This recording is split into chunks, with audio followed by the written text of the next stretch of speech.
محل کے دروازے کے باہر اسے قیام نظر آیا تھا۔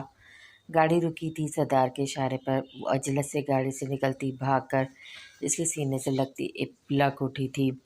ارد گرد کا ہوش اسے نہیں رہا تھا۔ اس کے سینے میں سردی وہ ہچکیوں سے رو رہی تھی کہ اس کا بھائی اس کے سامنے تھا، اس کا واحد رشتہ۔ آپی پلیز، مجھے تکلیف ہوتی ہے آپ کو اس طرح روتا دیکھ کر۔ وہ بھرائے ہوئے لہجے میں اس کا سر تھپکنے لگا تھا۔ صداق خزاں نے گلاسز اتار کر سنجیدگی سے ان دونوں کو دیکھا تھا۔ قیام، اس کی سنجیدہ آواز پر وہ دونوں ایک دم سے ایک دوسرے سے الگ ہوئے تھے۔ ہیر نے ایک نظر سنجیدہ چہرہ لیے سردار کو دیکھا، پھر بے ساختہ اپنے بھائی کا ماتھا چوم گئی۔ قیام آنکھوں میں نمی لیے مسکرایا تھا۔ بڑی بہن جو ٹھیک سلامت تھی، اور یہ ایک وجود کی ہی مرہون منت تھی۔ وہ اللہ کا جتنا شکر ادا کرتا کم تھا۔ اس نے اس کی بہن اسے لوٹا دی تھی۔ شکر کے نوافل پڑھنا تو اس پر واجب ہو گیا تھا، اور پھر اس شخص کا جس نے ان کی زندگی میں آ کر ان کی تکلیفیں کافی حد تک کم کر دی تھی۔ قیام نے تشکر لیے آنکھوں سے صداق خزاں کو دیکھا تھا، جو گاڑی سے ٹیک لگائے انہیں ہی دیکھ رہا تھا۔ وہ بار بار واچ بھی دیکھ رہا تھا، شاید اسے کہیں اور بھی جانا تھا۔ قیام گھر جاؤ، شام ہونے والی ہے، کل انشاءاللہ ملاقات ہوگی، وہ سنجیدگی سے کہتا ہوا دوبارہ گاڑی کے اندر بیٹھا تھا۔ اس کے لہجے میں پتہ نہیں کیا تھا کہ قیام بنا کچھ کہے سر ہلاتا اپنی بائک کی طرف بڑھا تھا۔ قیام، اپنا خیال رکھنا، وہ قیام کی پشت دیکھ کر بے ساختہ بولی تھی۔ وہ پلٹ کر سر ہلاتا پھر سے بائک کی طرف بڑھا تھا۔ ہیر، وہ موبائل میں کچھ دیکھتا ایسے پکار گیا۔ وہ ہونس وہیں کھڑی تھی۔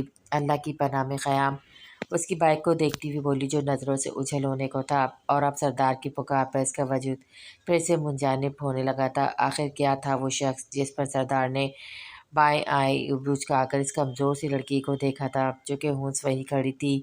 ہیر کا من قیام چلا گیا ہے۔ اس کی تنبیہ پر وہ جلدی سے گاڑی کی طرف بڑھی تھی۔ وہ ادھ کھلے دروازے سے اندر بیٹھی بنا سردار کی جانب، اور گاڑی کھلے گیٹ سے اندر بڑے سے پورچ کی طرف بڑھ گئی تھی۔ اس میں 7-8 گاڑیاں پہلے سے کھڑی تھیں۔ گاڑی کے رکتے ہی خادم نے بھاگ کر سردار کی طرف کا دروازہ کھولا تھا۔ وہ آگے بڑھا، دھیان فون پہ تھا، لیکن وہ رکا تھا اپنے پیچھے اس کی غیر موجودگی محسوس کر کر۔ ہیر، وہ پلٹا تھا، اسے پکار بھی کیا تھا، جو گاڑی کے پاس ہی کھڑی انگلیاں مروڑ رہی تھی۔ نظریں نیچے تھی تو نچلا ہونٹ اوپر والے ہونٹ پر دبائے وہ سخت پریشان تھی۔ وہ یہاں نہیں آنا چاہتی تھی، یہاں کے لوگ ظالم تھے اور وہ جانتی تھی۔ اس کی سنجیدہ سی پکار پر وہ ایک نظر صداق خزاں کو دیکھ کر پھر سے نظریں چکا گئی تھی۔ اندر آؤ، وہ وہیں کھڑا نرمی سے بولا تھا۔ مجھے نہیں آنا، آپ پلیز مجھے ہوٹل چھوڑ آئیں، وہ کچھ جھجک کر بولی تھی۔ لہجے میں خود اور خوف اور ڈر نمایاں تھا۔ اس کے ڈرے سہمے لہجے پر وہ ہونٹ بیچ گیا تھا، پھر اس کی طرف تیزی سے بڑھا تھا۔ بنا اسے کچھ کہے اس کا ہاتھ تھام کر اندر کی طرف بڑھا تھا۔ قدموں کی رفتار بہت تیز تھی۔ ہیر اس کے ساتھ کھینچتی چلی گئی تھی۔ سر سے چادر اتر چکی تھی، چھوٹے لیئر میں کٹے بال دکھنے لگے تھے۔ خادم ہاتھ پیچھے باندھے آہستہ سے چل رہا تھا، نظریں جھکی ہوئی تھی، لیکن وہ پریشان تھا کہ حالات اب کس رخ کروٹ بدلیں گے۔ یہ صداق خزاں تو شاید حالات سے انجان تھا، جو آنے والے یا پھر جان کر بھی انجان بنا تھا۔ بڑے سے گول ہال میں سفید صوفے پہ بیٹھے وہ ساتھ والے گاؤں میں ہونے والے جلسے کو لے کر باتیں کر رہے تھے، جب سردار پر سحیر خانم کی اچانک ہی نظر پڑی تھی، پھر ہٹنے سے انکاری ہوئی تھی۔ اس کے ساتھ اس لڑکی کو دیکھ کر وہ ایک دم سے اپنی جگہ سے کھڑے ہوئے تھے۔ ان کی دیکھا دیکھی سبھی اپنی اپنی جگہ سے کھڑے ہوتے ان کی نظروں کے تعاقب میں دیکھنے لگے تھے اور ساکت رہ گئے تھے۔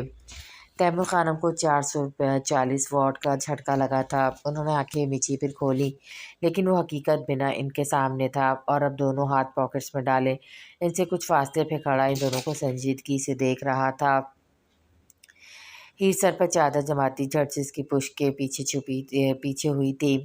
وہ بری طرح سہم چکی تھی ان سب کو، خود کو گھورتا پا کر وہ اسے ماریں گے یا پھر اس گھر سے دھکے دے کر نکالیں گے۔ اس خوف سے ہیر کا بی پی اپ ڈاؤن ہونے لگا تھا۔ اسے کیوں ساتھ لائے ہو خزاں؟ یہ گھر ہے، ہوٹل نہیں، شاید تم بھول چکے ہو یہ بات۔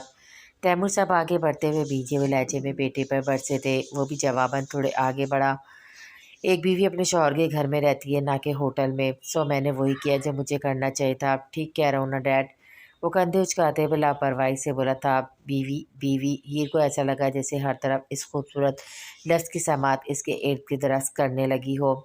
اس کا ننھا سا دل صرف اس لفظ پہ ہی دھڑکنے لگا تھا۔ چہرہ زرد رنگ سے سرخ رنگ میں ڈھلنے لگا تھا۔ وٹ ربش، یہ کیا تماشا ہے؟ کیا سردار ہو تو کچھ بھی کرتے پھرو گے؟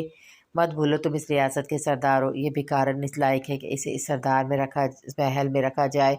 بیوی تو دور کی بات سردار صاحب، یہ تو تمہاری ملازمہ بننے کے درجہ بھی نہیں رکھتی۔ سعید خانم ترسدگی سے اتنا اونچا بولے تھے کہ گھر کے سارے افراد بھاگ کر لاؤنج میں آئے تھے اور اب ناسمجھی سے اس لڑکی کو اور سردار کو دیکھ رہے تھے جس کی آنکھوں میں بھکاری لفظ کے نام پر تلخی سی چھائی تھی۔ ان کی اونچی آواز سے سہمتی وہ سردار غزان کی شرٹ پشت سے تھام گئی تھی۔ دل سوکھے پتے کی طرح لرزنے لگا تھا۔ قدم جسم کا بوجھ سہنے سے انکاری تھے، لیکن وہ کھڑی رہی۔ اسے ایک شخص کا سہارا حاصل تھا۔ وہ شخص وہ اس کی شرٹ کو تھامے ہوئے تھی، مضبوطی سے، کبھی نہ چھوڑنے کے لیے۔ چاچو پلیز، میں بہت بار آپ کا لحاظ کر چکا ہوں، لیکن آپے کے باز ہی نہیں آتے۔ مجھے اس حد تک مت لائیں کہ میں آپ کو اور اپنا رشتہ بھول جاؤں۔ اور ایک بات اور، ملازمہ کا درجہ دیا بھی نہیں ہے اسے، کیونکہ بیوی ملازمہ نہیں ہوتی، لیکن آپ لوگ یہ نہیں سمجھ سکتے۔ خیر باقی باتیں میں نورا سر سپاٹ لہجے میں ان سے کہہ کر وہ آخر میں گھر کی پرانی ملازمہ کو پکار گیا تھا جو پیچھے ہی کھڑی تھی۔ جی سردار حکم۔ ملازمہ نے چھٹ سے آگے آئی جو کمرہ صاف کروایا تھا بی بی کو اس کمرے میں چھوڑاؤ، روبدار لہجے میں کہتا وہ سب کو حیرت میں ڈال گیا تھا۔ گھر کی خواتین کی نظریں ہیر رضا پر تھی جو کافی ڈری سی تھی۔ ہیر جاؤ، اس نے اپنی شرٹ بامشکل چھڑاتا ہوا بولا تھا۔ ہیر نے التجائی و بھرائی نظروں سے اسے دیکھا تھا۔ ڈونٹ وری ہیر، میں ہوں یہاں۔ اس کے آدھے چادر میں ڈھکے سر پر ہاتھ رکھے وہ بہت نرم لہجے میں اس سے مخاطب تھا۔ باقی سب حیر و ارتا میں تھے، آخر یہ کون سا روپ تھا سردار غزان کا؟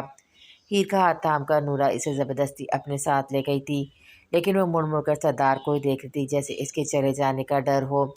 نوشین و شرمین نے ایک دوسرے کو دیکھا، پھر اپنے شوہروں کو جو غصے میں تھے لیکن بے بس تھے۔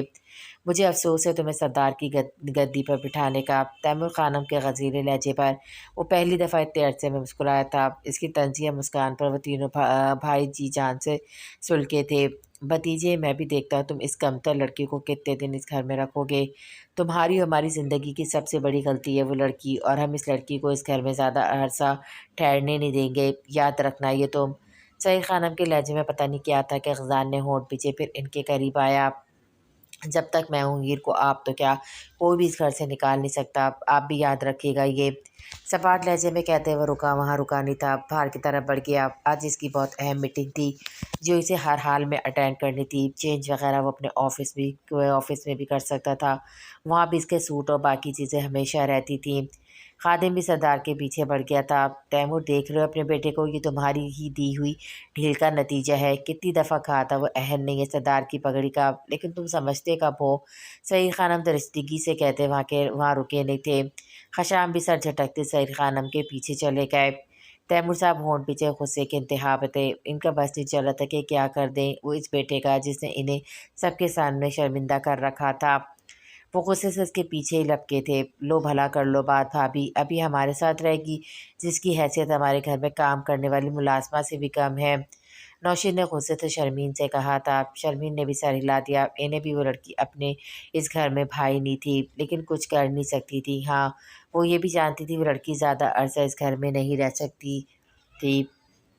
کمرے کے بیچوں بیچ وہ تعجب سے میں تھی۔ کمرہ اتنا کشادہ تھا کہ اس کمرے جتنے ان کے دو کمرے تھے۔ چادر اب پوری سر سے اتر چکی تھی۔ وہ چاروں طرف گھوم گھوم کر دیکھ رہی تھی۔ نورا اسے چھوڑ کر جا چکی تھی۔ وہ دھیرے سے شیشے کی بڑی سی کھڑکی کی طرف بے ساختہ آئی تھی۔ کھڑکیاں اسے کتنی پسند تھی یہ کوئی نہیں جانتا تھا۔ اپنے کمرے کی چھوٹی سی کھڑکی جو گلی میں کھلتی تھی وہ گھنٹوں اس کے آگے بیٹھی رہتی، لیکن یہاں تو پوری وال جتنی کھڑکی تھی۔ جو ڈر تھا، خوف تھا، وہ کھڑکی کو دیکھ کر ہی پس منظر میں چلا گیا تھا۔ کھڑکی پر نیلے کلر کے ریشمی پردے پڑے ہوئے تھے۔ کہیں یہ خواب تو نہیں، اس محل میں کیسے آ سکتی ہوں جس کی خوبصورتی کے بارے میں امی بتایا کرتی تھی؟ آج میں یہاں ہوں، کیا یہ سچ ہے؟ وہ ہوا سے اڑتے پردوں کو تھامتی ہوئی بڑبڑائی تھی۔ وہ اسی لہنگے چولی میں تھی، ہاں چادر تھی تو اس کا وجود کور تھا اس میں۔ کاش میں آپ کو بتا سکتی سردار کہ آپ کا میرے سر پہ ہاتھ رکھنا، بولنا مجھے کس جہاں میں پہنچا دیتا ہے۔ دل کرتا ہے میں ساکت ہو جاؤں اور آپ کو دیکھتی رہوں اور آپ تعمر ایسے ہی میرے سامنے کھڑے بولتے رہیں۔